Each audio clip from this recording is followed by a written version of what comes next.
আচ্ছা, আর কোনো রকম জল্পনা কল্পনা কিছু থাকলো না। অফিসিয়ালি অস্কার ব্রুজো তিনি নিজে জানিয়ে দিয়েছেন যে তিনি আর থাকছেন না। তার ইস্টবেঙ্গলে মেয়াদ আর 4টে মাত্র ম্যাচ এবং মে মাসটাই তার মেয়াদ, এবং সেই কারণেই তিনি মে মাসটাতেই দ্য লাস্ট ড্যান্স বলে অ্যানাউন্স করেই দিয়েছিলেন। কালকে যে রিলেটেড কথা বলেছিলাম, কিন্তু আমি বলছি যে আমাদের কারোর কাছেই বোধহয় এতটা স্ট্রং ইনফরমেশন ছিল না। হয়তো কারোর কাছে ছিল, আমার কাছে পার্সোনালি ছিল না। আমি আমার কথাই বলবো, চলো অন্য কারোর বিষয় বলে লাভ নেই। আমার কাছে এতটাও কোনো স্ট্রং ইনফরমেশন ছিল না যে অস্কার ব্রুজো চলে যেতে পারেন।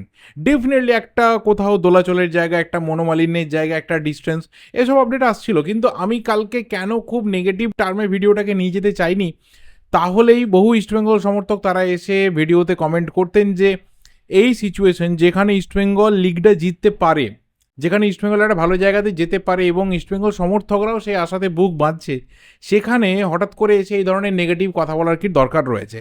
আমি জানি না আমার কোনো ওয়ার্ড কারোর ওপর কোনোভাবে এফেক্ট ফেলবে কি না, কিন্তু এই ধরনের কমেন্ট অবশ্যই আসতো। এবং সেখানে আমার মনে হলো যে খুব বেশি নেগেটিভ রাস্তাতে না হেঁটে ব্যাপারটাকে ওপরে ওপরে ছেড়ে দেওয়া যাক। কিন্তু আমার সেই ভিডিও বানানোর 24 ঘন্টার থেকেও কম সময়ের মধ্যে যে এত বড় অ্যানাউন্সমেন্ট কোচ তিনি নিজে এসে প্রেস কনফারেন্স করে জানিয়ে দেবেন, এটা বোধহয় আমরা কেউই ভাবতে পারিনি। এবার বিষয়টা হচ্ছে যে অনেকে বলছেন তিনি বেশ কিছু বোমা ফাটিয়েছেন। সেই বোমার জোর কত রয়েছে জানি না, সেটা কালীপটকা, দোদমা না অ্যাটম, সেটা তো পরে বুঝতে পারা যাবে। কিন্তু অনেক ইস্টবেঙ্গল সমর্থক এবং খুব কমন ফ্যান্স, যারা ফুটবল ফ্যান্স, ইস্টবেঙ্গলকে তারা পছন্দও হয়তো করে না, তারা মনে করছেন যে এর থেকে বাজে সিদ্ধান্ত, এর থেকে কি বলবো, ডিসঅনেস্ট একটা সিদ্ধান্ত একজন কোচ হয়তো নিতে পারেন না, সেটাই অস্কার ব্রুজো নিয়েছেন। সেখানে তাদের রাগ বা তাদের যে ক্ষোভ, তারও কিন্তু বাইরে বেরিয়ে আসছে। সব কিছু নিয়ে এই ভিডিওতে কথা বলবো। তো দুটো পার্টে ভিডিওটা ভাগ হবে, বুঝতেই পারছো। দেখো, প্রথমে কথা বলে নেওয়া যাক যে অস্কার ব্রুজো তিনি বেরিয়েই যাচ্ছেন, তার পেছনে কারণ কী কী রয়েছে এবং এর স্টোরিটা কোথা থেকে বা ডেভেলপ হলো। দেখো, যতটুকু অন্ততপক্ষে আমি জানি যে ইন্টারনাল বেশ কিছু ডিসকাশন এর আগেও তাকে নিয়ে হয়েছে, এবং ডেফিনেটলি সিজনের শুরু থেকে তার কাছে একটা প্রেশার ছিল। কারণটা হচ্ছে যে তিনি কোচ হিসাবে যে ধরনের টিম চেয়েছেন, যে ধরনের বদল চেয়েছেন, যে ধরনের প্লেয়ার চেয়েছেন, যে ধরনের সিস্টেমেটিক ডেভেলপমেন্ট চেয়েছেন, সবটা তাকে কিন্তু ইস্টবেঙ্গল ম্যানেজমেন্ট বা লিটারালি ইমামি কর্তৃপক্ষ তাকে কিন্তু খোলা হাতে দিয়েছে। সেখানে বহু ক্ষেত্রে যারা ইস্টবেঙ্গলের সাবেক কর্তা, তাদের বিভিন্ন বিষয়ে অবজেকশন ছিল, কিন্তু ইমামি কর্তৃপক্ষ মনে করেছিল যে যদি একজন কোচকে স্বাধীনতা না দেওয়া হয়, যদি একজন কোচকে ওপেন হ্যান্ড তাকে কোথাও কি বলবো অ্যাকশনগুলো নিতে না দেওয়া হয়, তাহলে কিন্তু টিমের যে আলটিমেট সাকসেস রয়েছে সেখানে হয়তো কিছু খামতি থেকে যায়। এবং সেই কারণেই আমরা দেখেছিলাম যে যেমন খুশি করে তিনি প্লেয়ার পরিবর্তন করেছেন, বহু প্লেয়ার এনেছেন, সে ক্লিক করেনি, চলে গেছে। কোনো ডোমেস্টিক প্লেয়ার এসেছে, সে হয়তো ফিট না, বসে থেকেছে, আবার তারপর বহু ঘটনা ঘটেছে। আমি যাচ্ছি না সেসব প্রসঙ্গে, খুব লেন্দি হয়ে যাবে। এমনিতেই কালকে রেজাল্ট আমরা খুব টেন্সড রয়েছি, মানে বেশ চাপেই রয়েছে আমরা সবাই, কী হবে কী হবে সেই নিয়ে। তার মাঝে এরকম একটা ব্যাপার, তো খুব লেন্দি ডিসকাশন আমি যাব না। কিন্তু বহু ব্যাপার কিন্তু ঘটছিল তাকে নিয়ে, বহু মিটিং হয়েছে, বহু সিটিং হয়েছে, এবং গত সিজন থেকে বা এই সিজনের শুরু থেকে যেটা একটা প্রেশার অটোমেটিক্যালি অস্কার ব্রুজোর মাথার উপর এসে গেছিলো, তার নামটা হচ্ছে থাংবই সিংটো। তার মতো একজন ফুটবল মস্তিষ্ক হঠাৎ করে মাথার উপর বসে যাওয়া এবং কিছুটা কন্ট্রোল করা, এটাও একটা প্রেশারের জায়গা ছিল। এই সব কিছুকে কাটিয়ে কিন্তু অস্কার ব্রুজো তিনি একটা রাস্তাতে ইস্টবেঙ্গলকে নিয়ে আসছিলেন।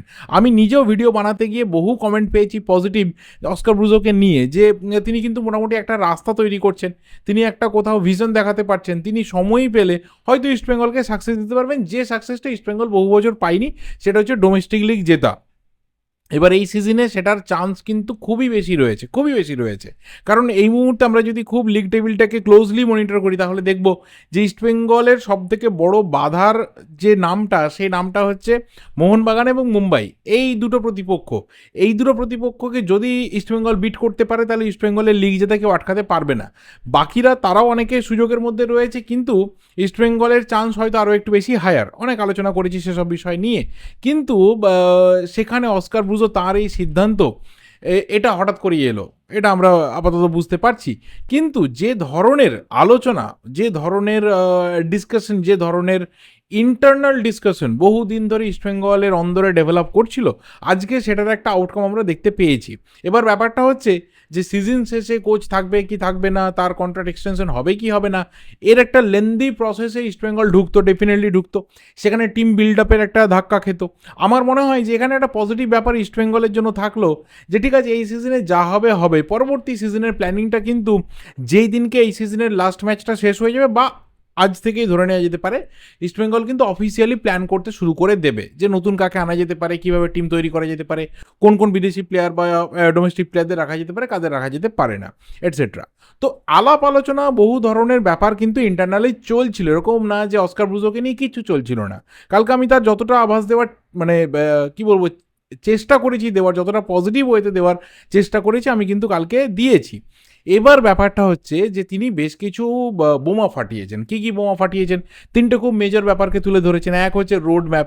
ক্লাবের কোনো বড় রোড ম্যাপ নেই, ক্লাবের কোনো লং টার্মে ভিশন নেই, ক্লাবের সেই অর্থে কোনো ধরনের বড় কিছু চিন্তাভাবনা করার জায়গা নেই, খুব ছোটো ছোটো ছোটো ছোটো চিন্তাভাবনা ক্লাব করছে। ইস্টবেঙ্গল এমন একটা ফেজে রয়েছে, আমার এই কথাতে মানে কতজন এগ্রি করবে কতজন ডিসএগ্রি করবে আমি জানি না, যখন তোমার সাকসেসটা অল ওভার প্রত্যেকটা জায়গা থেকে না আসছে, মানে সিনিয়র মেন্স টিম থেকে, তখন তোমাকে ছোটো ছোটো প্ল্যান করে এগোতে হবে, তুমি খুব বড় লং টার্ম প্ল্যানে যেতে পারবে না। মানে আমি এতদিন ধরে ইনভেস্ট করলাম, স্টিল সাকসেস নেই, কিন্তু একটা বিদেশি প্লেয়ার নিয়ে এসে তাকে 5 বছরের চুক্তি দিয়ে দেবো, এই জায়গাতে কিন্তু ইস্টবেঙ্গল নেই। ইস্টবেঙ্গলকে কিন্তু অল্প সময় ধরে ধরে ধরে ধরে এগোতে হবে। যখন ইস্টবেঙ্গল সাকসেস পেয়ে যাবে, ওভারঅল সাকসেসটা আসতে শুরু করবে, একটা মোমেন্টামে যেতে পারবে, এবং একজন কোচ তিনিও স্থিতিশীল হবেন যে তার একটা ভিশন নিয়ে, তার মিশন নিয়ে, তারপরে কিন্তু ইস্টবেঙ্গল লং টার্ম প্রজেক্টে যেতে পারবে, লং টার্ম প্ল্যানিংয়ে যেতে পারবে, তার আগে কিন্তু সম্ভব না। এটা অস্কার ব্রুজো তিনি বলেছেন। আমি এই জায়গাটাকে আমার পার্সোনাল মানে আমার পার্সোনাল যে লজিক রয়েছে সেখান থেকে আমি ডিফার করলাম। দ্বিতীয় হচ্ছে যে প্লেয়ারদের সাথে লং টার্মের চুক্তি, ওটা ওর সাথে কিন্তু কো রিলেটেড আলোচনা করেই ফেললাম যে সম্ভব নয়, যতটা ম্যাক্সিমাম ইস্টবেঙ্গল মানে পারবে আর কি, যে আমি এতটা অবধি পারবো, এই প্লেয়ারকে নিয়ে আমি এতদিন অবধি ম্যাক্সিমাম ভাবনা চিন্তা করতে পারবো, বিয়ন্ড দ্যাট আমাকে অন্য কাউকে নিয়ে ভাবনা চিন্তা করতে হবে, আমি পারবো না সেটা। যে মোহনবাগান, দেখো মোহনবাগানে আমি যদি এক্সাম্পল দিই, তাহলে মোহনবাগান এমন একটা রিদিমে রয়েছে, মোহনবাগান কিন্তু একটা প্লেয়ারকে নিয়ে 5-6 বছরের কন্ট্রাক্ট বা 6-7 বছরের কন্ট্রাক্ট নিয়ে ভাবতে পারে, ভাবার জায়গাতে রয়েছে, কারণ মোহনবাগানের সেই সাকসেসটা রয়েছে এবং সেই সাকসেসের সাথে কিন্তু সেই প্লেয়ারটা জড়িয়ে রয়েছে। ইস্টবেঙ্গল অ্যাজ সাচ সেই ধরনের কোনো সাকসেস পায়নি আইএসএলে আসা ইস্তক যে একটা প্লেয়ারকে নিয়ে সেই ধরনের প্ল্যান করবে। তো ডিফারেন্স কিন্তু রয়েছে, অন্য কারোর সাথে কম্পেয়ার যদি অস্কার ব্রুজো হঠাৎ করে করতে শুরু করেন, তাহলে ডেফিনেটলি সেটা কিন্তু যায় না। এটা গেল একটা। এবং আরও একটা যে জিনিস তিনি মনে করেছেন যে কোচের সাথে ম্যানেজমেন্টের যে সম্পর্ক, তার কন্ট্রাক্ট নিয়ে ভাবনা চিন্তা বা তার সাথে কথা বলা, টিম বিল্ড আপের প্ল্যান নিয়ে, এটা নাকি হয়নি। আমি জানি না, এটা তার একদমই ব্যক্তিগত ব্যাপার, এবং এখানে আমার লজিক্যাল কোনো কি বলবো ডিফারেন্সের জায়গাও নেই বা অ্যাকসেপ্টেন্সেরও জায়গা নেই। তিনি যদি সত্যিই হয়ে থাকে যে তার সাথে কোনো ধরনের ম্যানেজমেন্টের সম্পর্ক হয়নি, তাহলে তিনি ঠিকই বলছেন। আবার যদি সত্যিই সম্পর্ক হয়ে থাকে কিন্তু তিনি এগ্রি করেননি, তিনি অন্য কথা বলছেন, তিনি হতেও পারেন, আমি এই ব্যাপারটাতে ঢুকছি না। এই কয়েকটা বোমা তিনি ফাটিয়েছেন, কিন্তু অনেকেই যেটা বলছে বোমা ফাটানো, আমার মনে হয় না যেটা খুব একটা বড় কোনো বোমা। ন্যাচারালি তুমি যখন বেরিয়ে যেতে চাও, যখন তোমার বেরিয়ে যাওয়ার ইচ্ছেটা জেগে ওঠে বা অন্য কোনো অপশনের কথা ভাবনা চিন্তাতে আসে, বা ক্লাবেরও তুমি মানে মনোভাবটা বুঝতে পারো যে তোমাকে আর রাখবে না, অন্য কাউকে নিয়ে প্ল্যান করবে, তখন বেশ কিছু কথা বলতে হয়। সেরকম কিছু কথাবার্তা অস্কার ব্রুজো তিনি ডেফিনেটলি বলেছেন। এবার আমি আসবো আমার ভিডিও সেকেন্ড অ্যান্ড লাস্ট পার্টে। এই যে আমার 4টে ম্যাচ হাতে রয়েছে, আমি একজন কোচ, সেই জায়গাতে দাঁড়িয়ে আমি যদি অনেস্ট থাকি, তাহলে ডেফিনেটলি আমার ওই সিদ্ধান্তটা আমার টিমের লাস্ট ম্যাচের দিনের একদম ম্যাচ শেষ হয়ে যাওয়ার পর আমি জানাতে পারবো। আমি যদি সাকসেস দিয়ে ছেড়ে চলে যেতে পারি, তাহলে তার থেকে বড় জিনিস আর কিছু হতে পারে না। আমার একটা এক্সাম্পল হঠাৎ করে মাথায় চলে এলো, 2010 মানে 2009-10 season, inter Milan, Jose Mourinho. হয়তো এখানে বলবে যে তুমি কোথার সাথে কোথার তুলনা করছো, আমি জাস্ট এক্সাম্পল দিচ্ছি। দেখো এই মানুষগুলো যারা ফুটবলের সাথে জড়িত, যারা কোচ হন, যারা প্লেয়ার হন, যারা সাপোর্ট স্টাফ হন, ইভেন যারা ফ্যান হয়, প্রত্যেকের কিন্তু ইমোশনসের জায়গাটা একই। হয়তো সেই ক্লাবটা ইন্টার মিলান, এই ক্লাবটা ইস্টবেঙ্গল, হয়তো সেই ক্লাবের যে লেভেল রয়েছে, দেশের যে লেভেল রয়েছে ফুটবলের ক্ষেত্রে, কখনোই সেটা কিন্তু ম্যাচ করে না। বাট ইমোশনটা, প্যাশনটা, কোথাও প্রফেশনালিজমটা, সেটা তো ডেফিনেটলি ম্যাচ করে। প্রত্যেকে তো সেই প্যাশন, প্রফেশনালিজমটাকে নিয়েই তো আজকে ফুটবলটাতে আমরা বাঁচতে এসেছি। তো হোসে মরিনহোর কথা আমার মনে পড়ে যায়, তিনি চাইলে কিন্তু অনেক আগে অ্যানাউন্স করে দিতে পারতেন, আমি বেরিয়ে যাচ্ছি, যা হবে হবে দেখা যাবে। তিনি কিন্তু মোস্ট প্রবলি 2009-10 ইন্টার মিলান বোধহয় ট্রেবেল জিতেছিল, if I am not so রং। আমার তো চ্যাম্পিয়ন্স লিগটা খুব ভালো করে মনে রয়েছে, বায়ার্ন মিউনিখকে হারিয়েছিল, তার আগে সেই বার্সেলোনার সাথে ডাবল লেগে একটা অসাধারণ ম্যাচ, মানে চ্যাম্পিয়ন্স লিগ হিস্ট্রিতে দুটো সেরা ম্যাচ হয়েছিল, এবং ফাইনালটাও সেরকমই একটা ম্যাচ হয়েছিল ইন্টার মিলানের। তারপর হোসে মরিনহো তিনি কাঁদতে কাঁদতে বেরিয়ে গেছিলেন, তিনি আর তারপর সেলিব্রেশনেও থাকেননি, তিনি রিয়েল মাদ্রিদ জয়েন করেছিলেন। তো দেখো, তুমি সাকসেস পেলে তুমি তারপর বেরিয়ে গেলে, বা সাকসেস না পেয়ে তুমি হতাশাতে বেরিয়ে গেলে, ঠিক আছে, বাট তোমার হাতে 4টে ম্যাচ বাকি রয়েছে, তোমার 4টে গুরুত্বপূর্ণ ম্যাচ বাকি রয়েছে, যার মধ্যে ডার্বি রয়েছে, যার মধ্যে মুম্বাই রয়েছে, পাঞ্জাবের মধ্যে একটা আনপ্রেডিক্টেবল টিম রয়েছে, ইন্টারকাসি ম্যাচ রয়েছে। Before that you are announcing কি আই এম লিভিং, আমি 4টে ম্যাচের পর আমি বেরিয়ে যাচ্ছি, এই যে একটা কোথাও সাইকোলজিক্যাল প্রেশার প্লেয়ারদের ওপর পড়বে, তারা কিভাবে হ্যান্ডেল করবে? যদি যুদ্ধের আগে দেখে যে ক্যাপ্টেন নিজে বলছে, ভাই যাই হয়ে যাক না কেন আমি তো চললাম, মানে আমি যুদ্ধে জিতি বা হারি, আমি টাটা বাই বাই, আমার তো কিছু এসে যায় না, এই যদি মনোভাব হয়, তাহলে সামনে যারা সোলজার্স রয়েছে, তাহলে তাদের যে একটা মনস্তাত্ত্বিক চাপ, তারা সেটাকে কীভাবে এখানে হ্যান্ডেল করবে? অস্কার ব্রুজো তিনি অনেকটা সময় দিয়েছেন এই টিমটার ওপর, এই নিয়ে আমাদের কোথাও কোনো দ্বিমত নেই। তিনি অনেক চেষ্টা করেছেন ইস্টবেঙ্গলকে একটা ভালো জায়গাতে নিয়ে আসার, কিন্তু আমি অন্ততপক্ষে আমার আজকের এই ভিডিওতে একটা অনেস্ট ওপিনিয়ন দিতে চাই, যে তিনি যদি এতটুকুও ইস্টবেঙ্গল ক্লাবটাকে ভালোবেসেছিলেন, বা এই প্লেয়ারদেরকে বা তার প্লেয়ারদেরকে সাকসেস দেওয়াটাকে অন্ততপক্ষে খুব স্পোর্টিংলি অ্যাকসেপ্ট করেছিলেন, তাহলে আজকে এই অ্যানাউন্সমেন্টটা তিনি না করলেও পারতেন। অনেক অনেক কথা বলছে, আমি অনেক ভিডিও দেখলাম যে অনেক প্রাক্তন ফুটবলার, কেউ বলছে ঘাড় ধাক্কা দিয়ে বার করে দেওয়া দরকার, কেউ বলছে ওই আগের মতো মাঝ রাস্তায় নামিয়ে দিয়ে গোল্ডেন হ্যান্ডশেক করা দরকার। আমি এই ধরনের কথাতে যাবো না, কারণ প্লেয়াররা তাদের একটা আলাদা ইমোশনস রয়েছে, সমর্থক তাদের একটা আলাদা ইমোশনস রয়েছে, আমি সেই জায়গাটাকে পুরোপুরি সাইডে রাখছি, হয়তো আমি রেসপেক্টও করছি, চলো, কারণ এই জায়গাতে আলাদা করে আমার বলার কিছু নেই। কিন্তু একজন খুব কমন ফুটবল ফ্যান হিসাবে, একজন কন্টেন্ট ক্রিয়েটার হিসাবে, এবং একজন ফুটবলের কি বলবো, দর্শক হিসাবে, ফুটবলকে ভালোবাসা একজন মানুষ হিসাবে, আমি এই যে আজকের অ্যানাউন্সমেন্টটা অস্কার ব্রুজনের, এটাকে আমি অন্ততপক্ষে একটা ডিসঅনেস্ট অ্যানাউন্সমেন্ট হিসাবেই মনে করছি।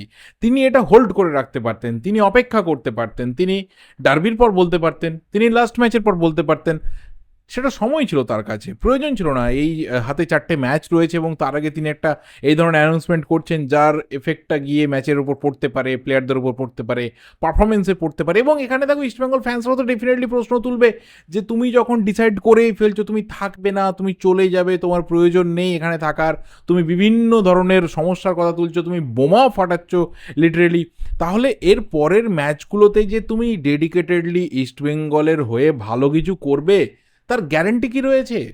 তার কোথায় সিউরিটি রয়েছে? ইস্টবেঙ্গল সমর্থকরা ডেফিনেটলি প্রশ্ন করবে, যে মানুষটার 4টে ম্যাচের ওপর আর কোনো ধরনের দায়বদ্ধতা নেই, তাকে সাইডলাইনে রাখারও তো কোনো যুক্তি নেই। তাকে সাইডলাইনে রাখা না রাখা তো একই ব্যাপার, কারণ তিনি জানেন রেজাল্ট যাই হোক না কেন, তিনি যদি 4টে ম্যাচ হারেনও, তাহলেও তিনি যাবেন। তিনি যদি 4টে ম্যাচ জেতেন, তিনি যদি চ্যাম্পিয়ন হয়, তাহলেও তিনি যাবেন।